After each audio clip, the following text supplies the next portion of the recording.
Jetons un œil à Hébreux chapitre 9, verset 27.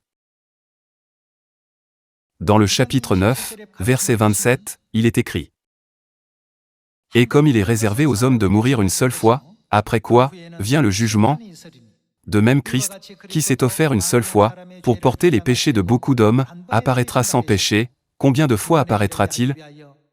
Une seconde fois, à ceux qui l'attendent, pour leur salut. »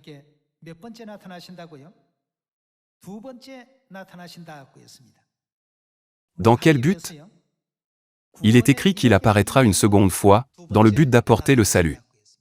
Il viendra une seconde fois, pour sauver l'humanité qui était destinée à mourir, après avoir mangé de l'arbre de la connaissance du bien et du mal. Dans Jean chapitre 6, Jésus a dit, « Celui qui mange ma chair, et qui boit mon sang, a la vie éternelle, que fera-t-il au dernier jour? Et je le ressusciterai au dernier jour. » Alors, pourquoi doit-il venir une seconde fois? Si la règle de la nouvelle alliance, établie par la chair et le sang du Fils de l'homme, avait continué à exister jusqu'à présent, aurait-il eu besoin de venir une seconde fois?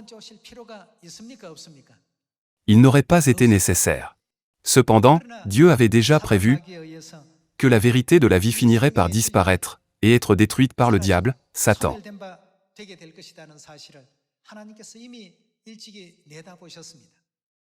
Par conséquent, Dieu a souligné à plusieurs reprises dans Galates chapitre 1 en disant: « Il n'y a pas d'autre évangile.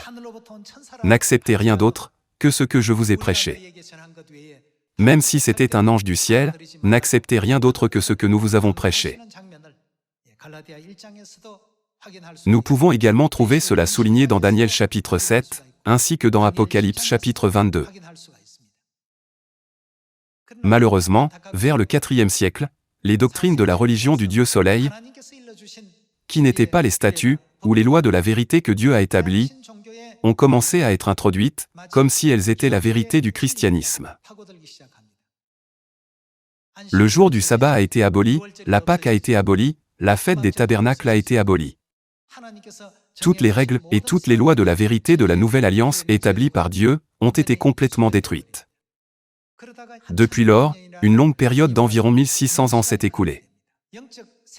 Nous devons manger la manne de la vie spirituelle pour survivre.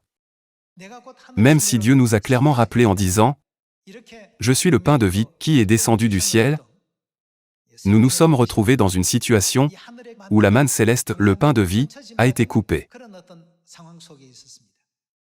Lorsque Dieu a donné une révélation à l'apôtre Jean, il a dit: « À celui qui remportera la victoire et qui persévérera dans la foi, je donnerai la manne cachée, et même un nom nouveau. »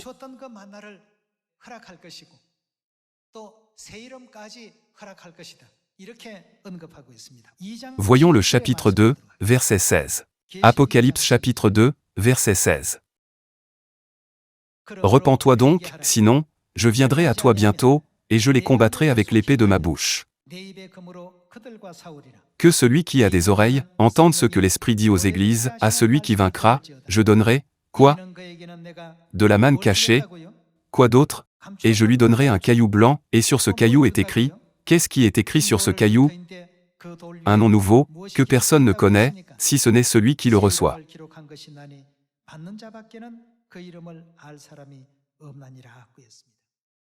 Dans le chapitre 2, verset 17, qu'est-ce qui a été caché qu'il a promis de donner à celui qui serait victorieux? Il a promis de donner la manne cachée. Qui est celui qui donne la manne? Je le donnerai, a-t-il dit. Jésus-Christ, qui est la réalité de la manne, a dit, « Mangez ma chair et buvez mon sang. Alors vous aurez la vie. Vous aurez la vie éternelle. Et je te ressusciterai au dernier jour. »